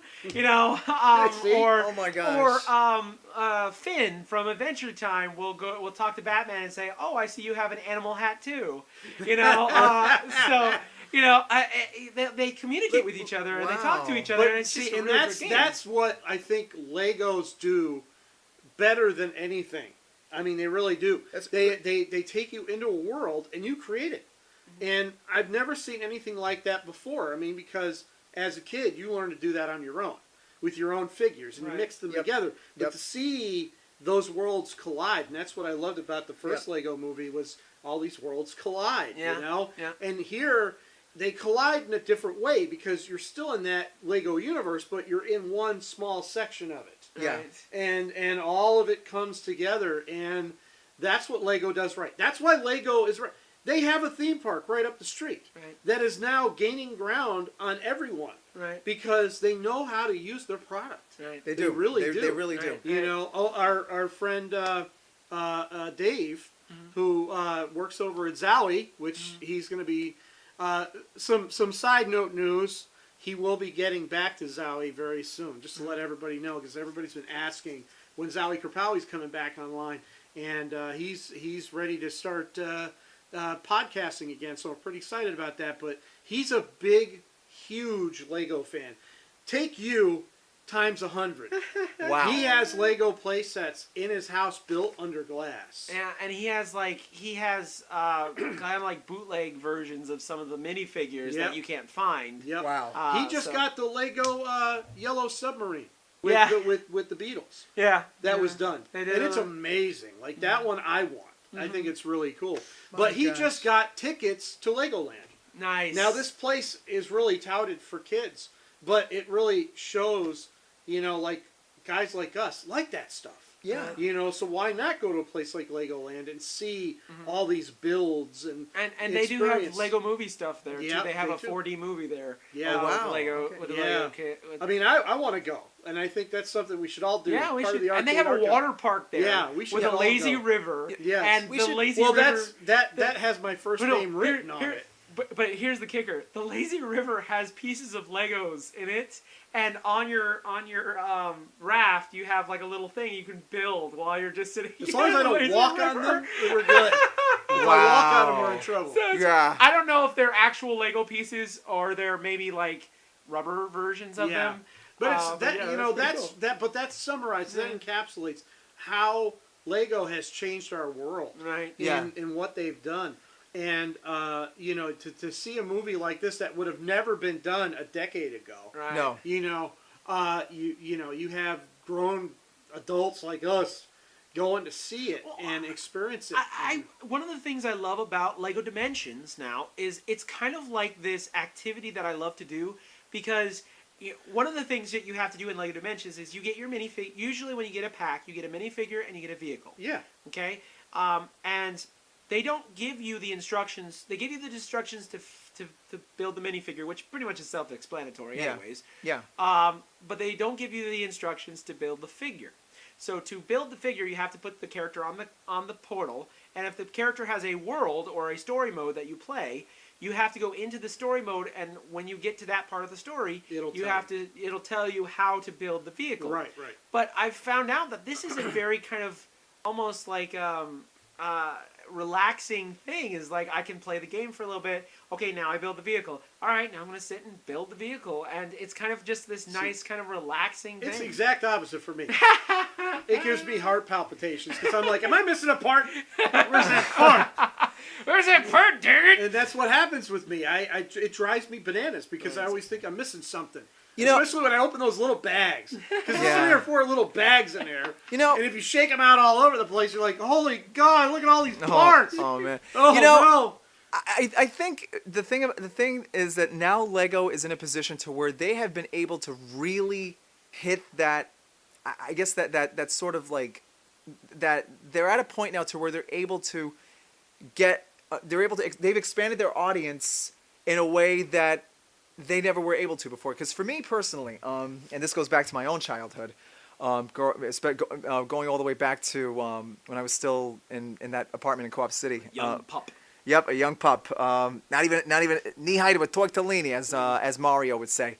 But basically, and even my first few years of living when me and my family first moved to Florida, there was a point in time where Lego sort of tried to reach that maybe a slightly older audience. Right. And I know this because for those of you who remember, they did this. They had two little sections that they called Lego Technic.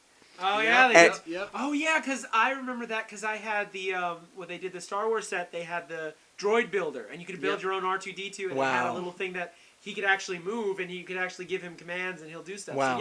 So, yeah. So there was Lego Technic, and then there was another one, which is a little bit more obscure, called Lego Model Team. Yeah. And the thing about those two categories was that those had models that had a little bit more of a, I guess you could say, more grown-up vibe or teenage vibe, and it wasn't so much something for little kids. But obviously, those two things, they came and went, and so Lego pretty much focused on their mostly on their main audience, which is kids. But now, because of how big they've gotten, because of all these licensed properties, now they're in a position to where it's not just a kid thing anymore. And I think for those of us who thought we had outgrown it, it's because we haven't outgrown it. Exactly, we didn't. I'm we 50 years old, and I'm still Exactly.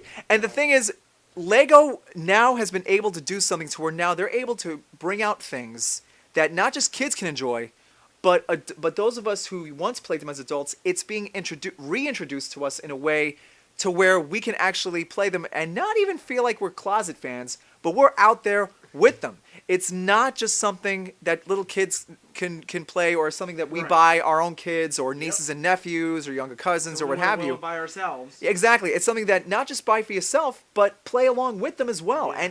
And it doesn't feel like you're going down to their level, but rather instead it's something that it's inclusive, Yeah. not exclusive. I And I agree. think that's probably the best.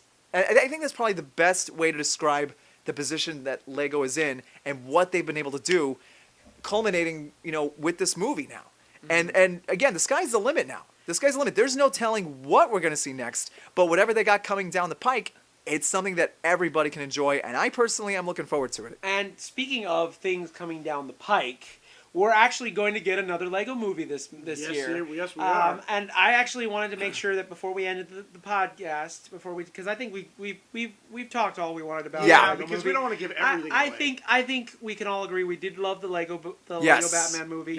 It's amazing. I think it was a great movie, and I highly suggest it if you haven't seen it yet.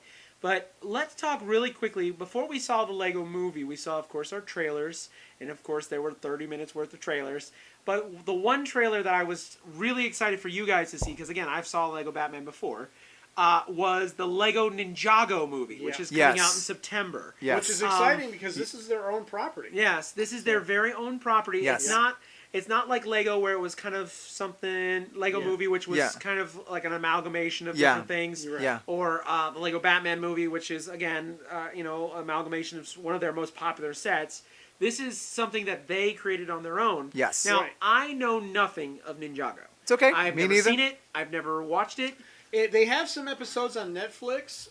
It is pretty good. Mm-hmm. It's kind of it's not that it's Teenage Mutant Ninja Turtles, but basically it's about a group of ninjas Right. and how they're trained, and it's pretty good. It's Right. right up there with Bionicle, which again I think doesn't get any love at all. But, Right.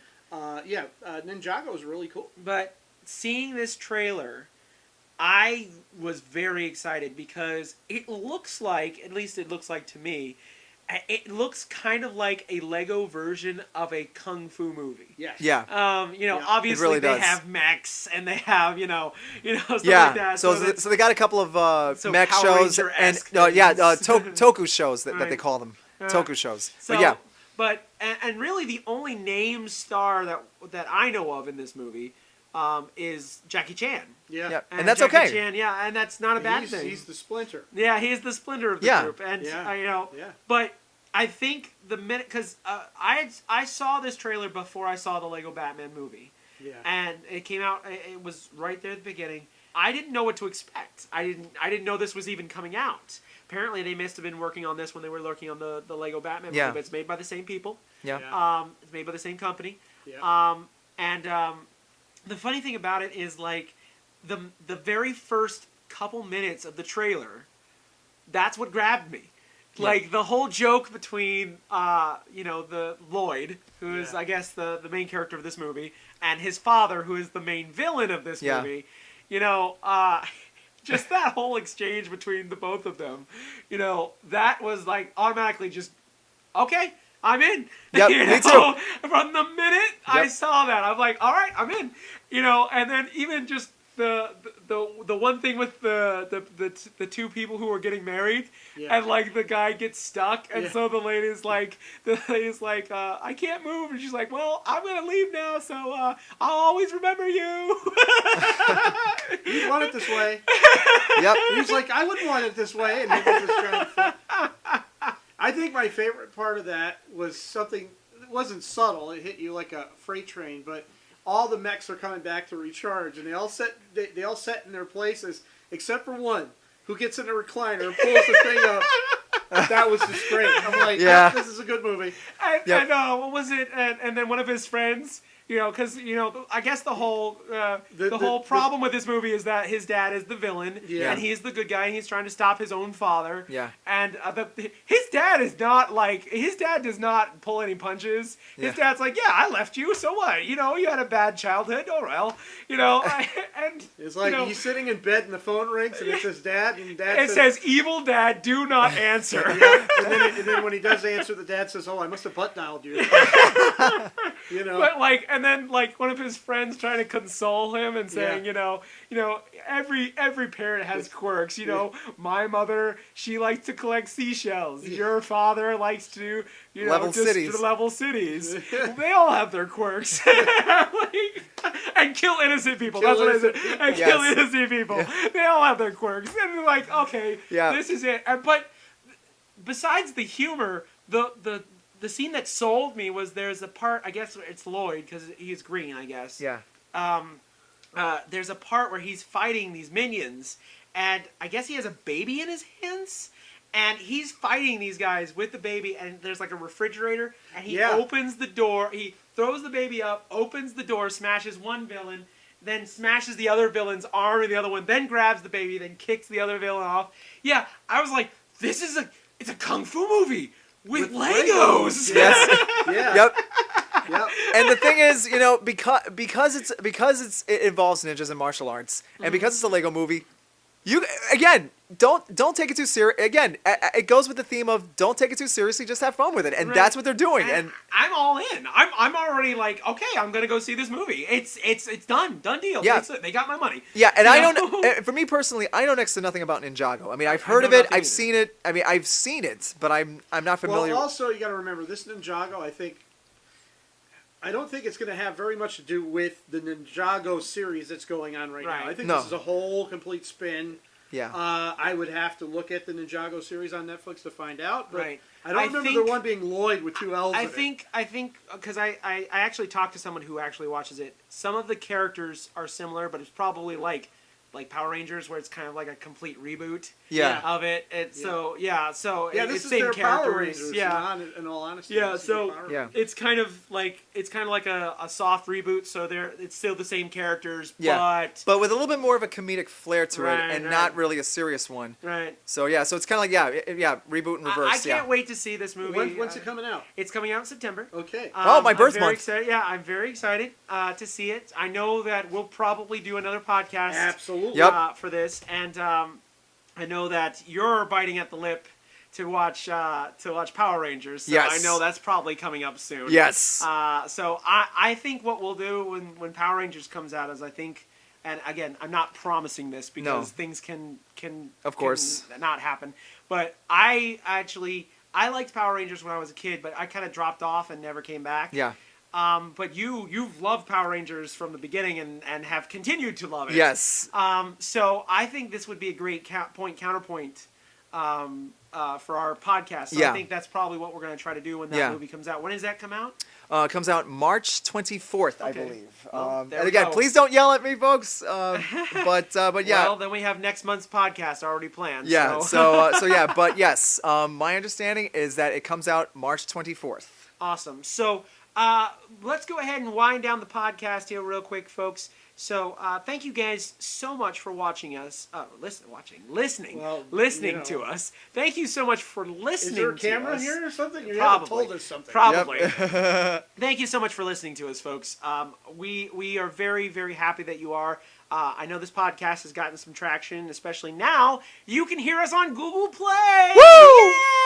What the heck is a Google Play? Google Play is kind of Google's version of iTunes. Well, I have an So, iPhone, so There you go. Well, you can still actually listen to it because they Yes, have there an is a app, so- Google Play on it. Yeah, so, so yes, I can. you can go Yeah. on. You can go on if you have your you can listen to us on Google Play, and eventually I'm working on trying to get us on Apple. So getting us on Okay. iTunes. So, but I'm very excited about it. I'm very excited that our podcast is getting some traction. So thank you very much once again. We are part of thearcadearchives.com. Again, thearcadearchives.com. We are a virtual arcade where people can come and join together and talk about the latest games and the latest pop culture things and just have a fun time online.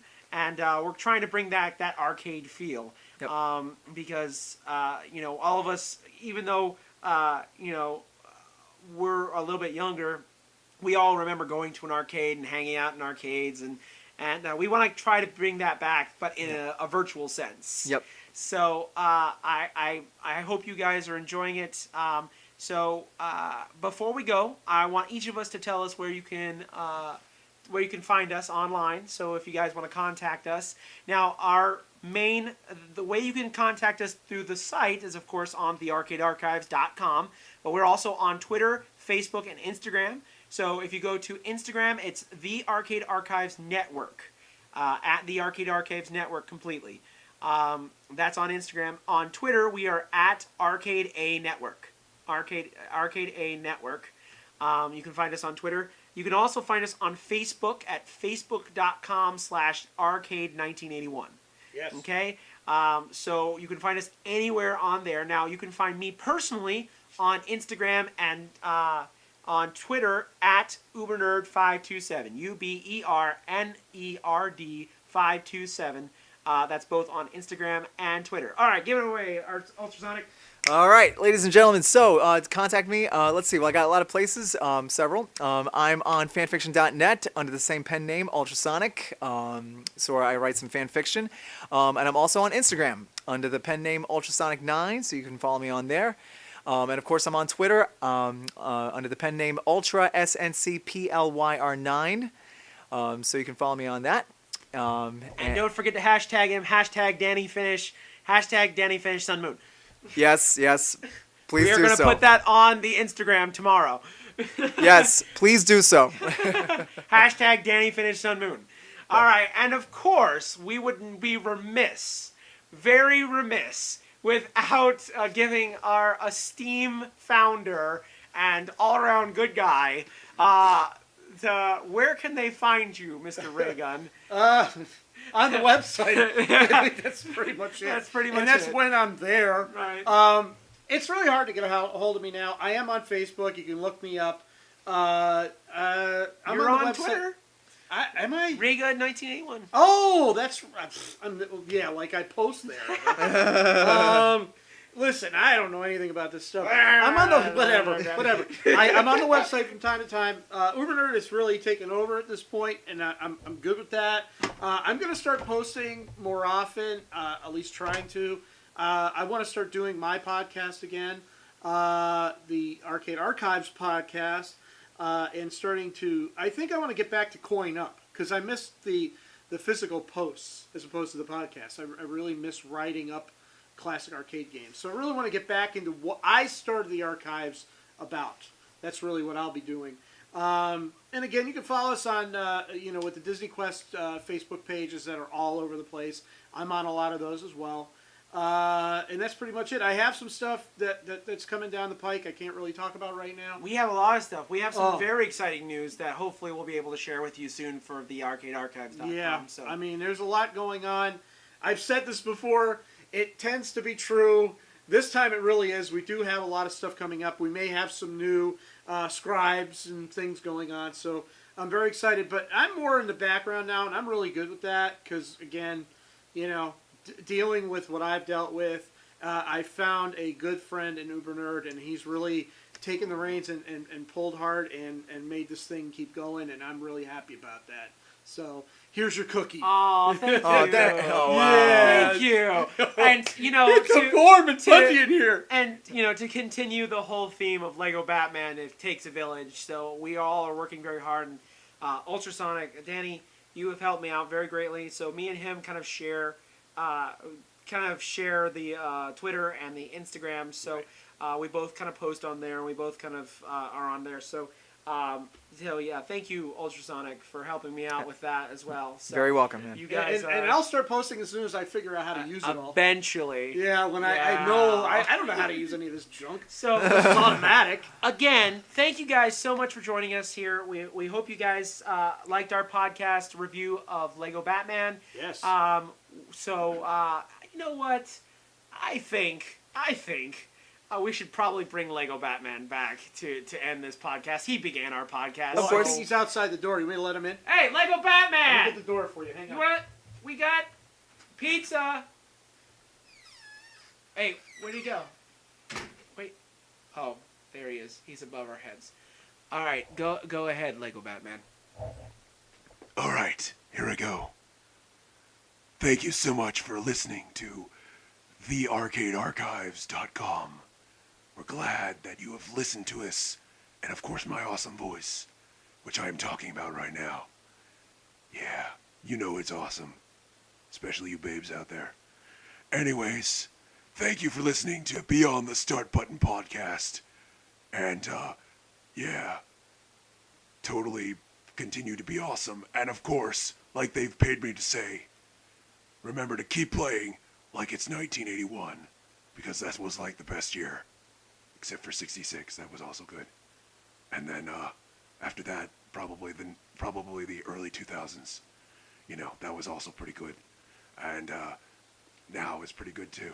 So yeah, thank you for listening, and have a good night. Batman night.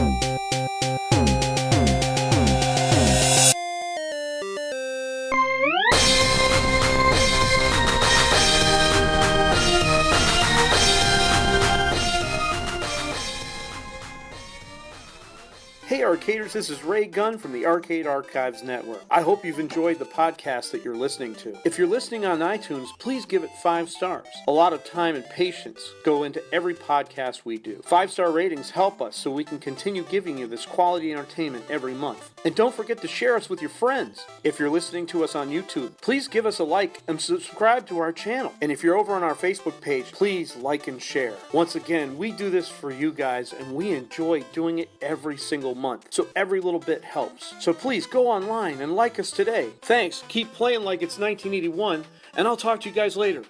Bye now.